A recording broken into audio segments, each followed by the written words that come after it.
Welcome to the Exposer. Today we'll be exposing Spac Nation pastor Enrique Uwadaye. Enrique, who is from South London, was born in May 1996. He was known also as Wavy Ricks and was heavily involved in the streets. At the age of 15, he was arrested for a double attempted murder, but the charge was later dropped. At 17, Enrique was stabbed 4 times, and he had his partner with him who fought off the person who stabbed him. So Enrique has mentioned in the past that after the stabbings he joined Spac Nation and changed his life, but that's not true, because after the stabbings Enrique was back on the streets. He did join Spac Nation, but only changed once his partner gave birth. He joined Spac Nation because he knew Spac Nation had a reputation for changing the lives of gang members. That's what the church always portrayed itself to do. Pastor Toby always wanted to have that reputation for challenging the gang culture, for helping the black gang members, but he always had a long-term plan, because Pastor Toby's main reason behind having these gang members is because he knows in the long term these guys will do everything necessary to get him money.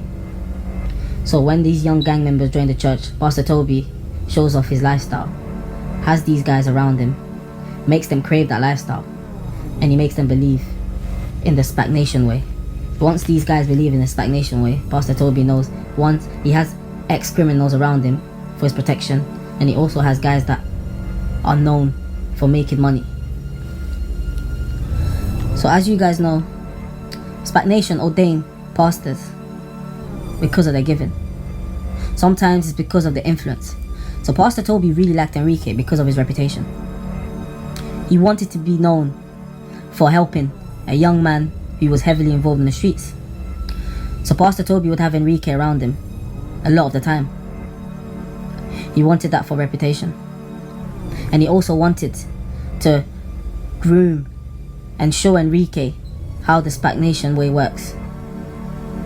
So for Enrique, it was all about timing, because Pastor Toby has 2 things. He wants you in his church for your reputation, or he wants you in his church because you're going to give him a lot of money. It's one or the other.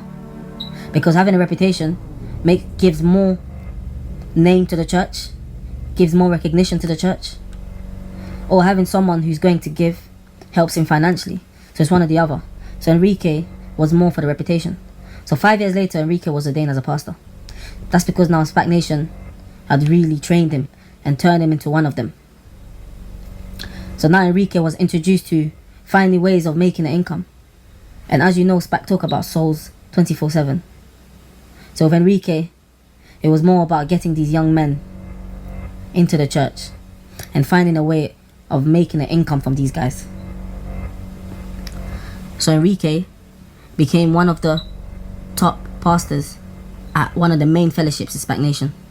That fellowship had a lot of people who gave a lot. A lot of leaders would gather enough seed to give to Pastor Toby. They would always hit target. So if they would hit above target, and then what they would make extra, the pastors would keep for themselves. So for example, Enrique could try and get 1k every month to give to Pastor Toby. That's the way it worked. His fellowship may have had 10 to 15 leaders, and each one of them would have a target of making £1,000 to £2,000 every month. So what Enrique would do, if he made more than 1,000, anything extra he made will go in his pocket.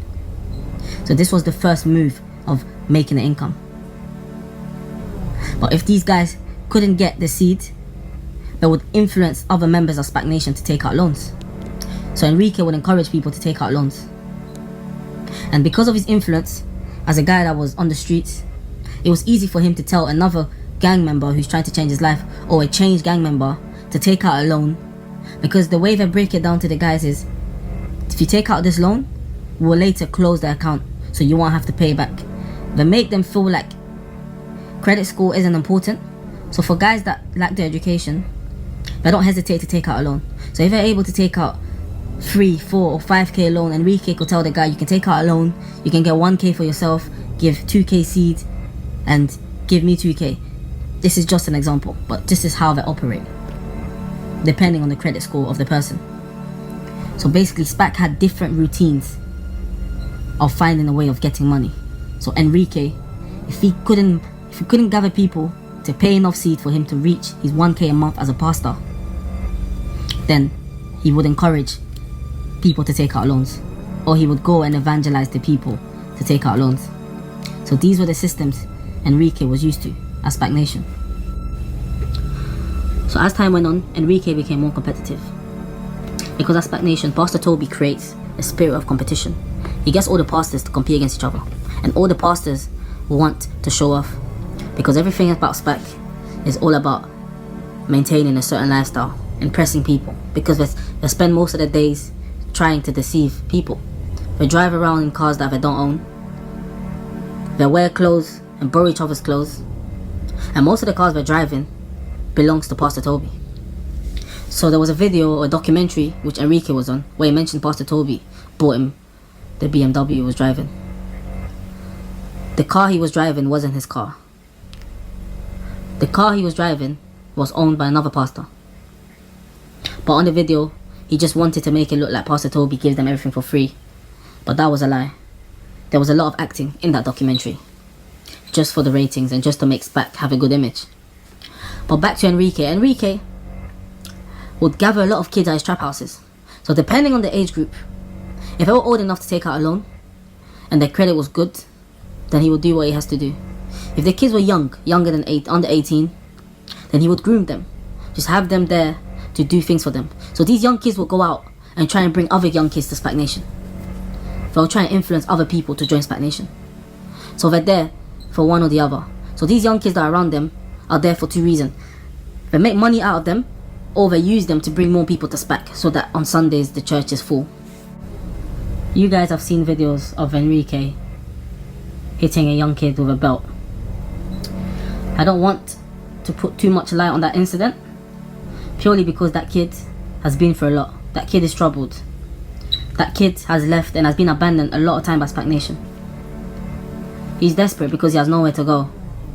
But when he's with them, they mistreat him, make him do anything, which is quite sad. We all saw the video where Enrique is hitting him with a belt and laughing, but he humiliated the kid because they're filming the kid while hitting him. And I can tell you guys that that kid is very, very troubled. That kid has been through a lot, and these guys only use these kids to do whatever they want them to do. So these kids will be in a house just to clean, do things like that for them.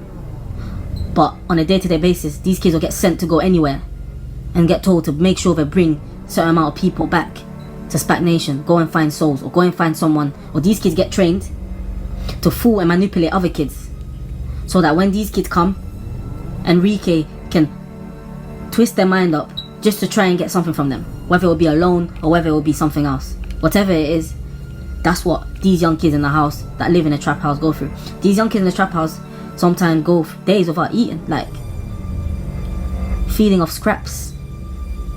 They're very mistreated. And we saw a video of Enrique again with the young man, where the young man's explaining how he's known Enrique for a long period of time. You can clearly see on that video that he was forced to do it, because like I said, this kid is very troubled, and this kid has openly admitted, he's told a lot of people that I know inside Spac Nation that he's been mistreated so badly. He's left Spac Nation so many times, but he just doesn't know where to go, and he has nowhere to go. So he always ends up returning there.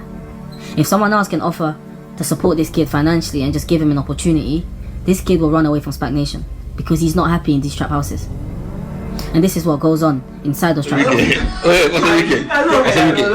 Like, untangle the thing from your hand. So it's too short.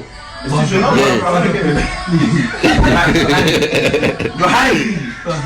Give your hand, my friend.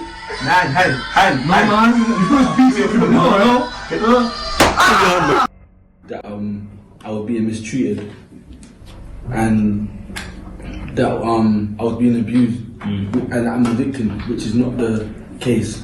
But I've known Pastor Enrique since 2014 going on 15, and he's helped me. 5 years already.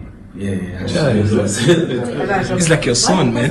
Wait, hold on. It's like you don't feel comfortable speaking in front of everyone. Like this is your family, as you know. Right. Okay. Just to be sure. Everyone in this game is cheating. That's all I know. You're rubbish. Everybody's cheating. I'm intrigued about What's this. it called? You guys have been my family for a number of years. So cheating. You guys have been my family for a number of years. When I was homeless, you gave me a place to stay.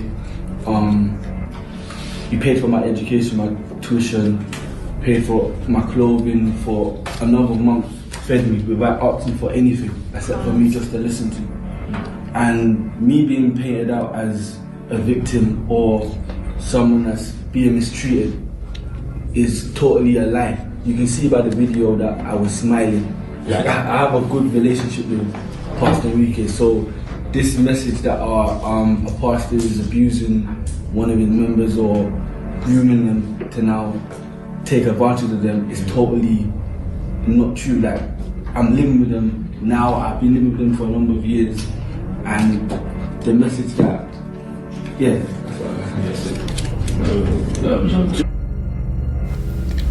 You just saw in that video, he's being whipped. Even though he's laughing, it's because he knows he's on camera, he's being filmed. So he doesn't want to look like he's being victimized. But this is what goes on. Kids get mistreated in these trap houses. They do anything wrong, one little thing wrong, they get whipped. They get kicked out of the houses. And this young man, like I mentioned, has been through a lot. He's been kicked out of other trap houses. He has left Spac and come back only because he's very desperate. And I don't want to really put him out there too much, but you have to understand that it's not just a normal child that's just getting whipped and they're joking around with him. This is a child that's really been through a lot. He's going through a lot right now. And he's having to be filmed while he's getting whipped by this guy. And then they make him do a video just to try and clear up the allegation. Because they don't want the allegations or rumours of them abusing these young men in their trap houses. Because one thing we need to know is, a lot of these young kids, some of them are even under 16, are living with these pastors. Mariam herself has said a 14-year-old is living in the house. So we know for a fact there's underage kids living in these houses. And there's a lot, some of the members we're living with are criminals, ex-convicts. Social service isn't aware that these people are looking after other people's kids without declaring anything, which is wrong, because they need to be checked first before young kids can be living in their houses. And this is what was going on at PT's house, where Connor had to leave PT's house because social services came to tell him he can't have any of ex-criminals living in the house with these kids. So PT had to kick out Connor along with a lot of the other pastors that was living with him at the time. He has moved houses, so a lot of the guys have gone back to living with him until social service manages to see where PT's living. But right now, his new location, his name isn't on it, so they're not going to find out where PT is living. So in terms of business, Enrique has a company online called Rick Styles Limited. He's a recruitment consultant there, director also, and the company was opened on the 14th of December 2018. The company is still active, but just expect it to be dissolved probably by next year, because I've mentioned so many times why these guys open these accounts, and as you can see, no telephone, no email address, no website reported, no socials, nothing. There's no record of anything, no assets, net assets, turnover, employees, cash in bank, debt ratio, there's nothing at all. So we all know why he opened it for a quick loan, and he's going to dissolve the company probably by next year. And while that company is active, he's also been, by the way, frauding people, getting people to invest in the company that doesn't really exist, just to get money, just to make it for his seed, and just so he can afford to buy his suits. So this is what they all do, guys. So Enrique is also part of that. And recently, Enrique was voted into 25 future faces under 25 most influential people in 2019. The reason he was part of that was because Spac Nation have been promoting and saying that they've helped a lot of youths get the knives off the streets. So that's one of the reasons, and Enrique's face has been used at the forefront of that. So this is why Spac Nation have tried to use that to their advantage. They tried to boast about it and said that they've helped the government save over 200 million because they've apparently stopped a lot of knife crime in London. This is what Spac Nation believe. But I can tell you guys this. Spac Nation pretend to get knives off the streets. When I mean pretend is this. In the church, and this has happened a few times where I've seen it with my own two eyes. Spac Nation, while everyone's praying, there's like an altar call. I would see someone carry a bag, leave it on the stage, and then the pastor will say people have dropped knives, people have dropped weapons, people have dropped drugs on the altar. He does this and gives it to the police. So the police think that Spac Nation are getting knives on the street, but these are planned. So Spac Nation are the one actually getting the knives and pretending like young kids are coming to the church and dropping on the altar. They're pretending that they're influencing kids to drop the knives on the altar. I'm not saying it's never happened, but I've witnessed Spac Nation actually plan it. So this is how the connection with the police began. This is why they have a small relationship with the police, because the police believe that Spac Nation are actually helping the youth getting knives off the streets. But I can tell you there's a lot of acting. So this is the reason why Enrique was voted as one of the most influential under 25, something like that, in 2019. So here we have a guy who abuses young kids in the trap houses. We've got a guy who cons people. And we have a guy who uses his position to lie to the public. A guy who's allegedly fighting the knife crime in London. But I can tell you what he does in his spare time is try to find people to con. That's what he does most of the time. He's not out there stopping guys from stabbing each other like Spac Nation promote it. It's all a promotion. That's all he's doing, just to boost his name and his reputation. But Enrique isn't the guy that he portrays himself to be. So this is the exposing of Enrique.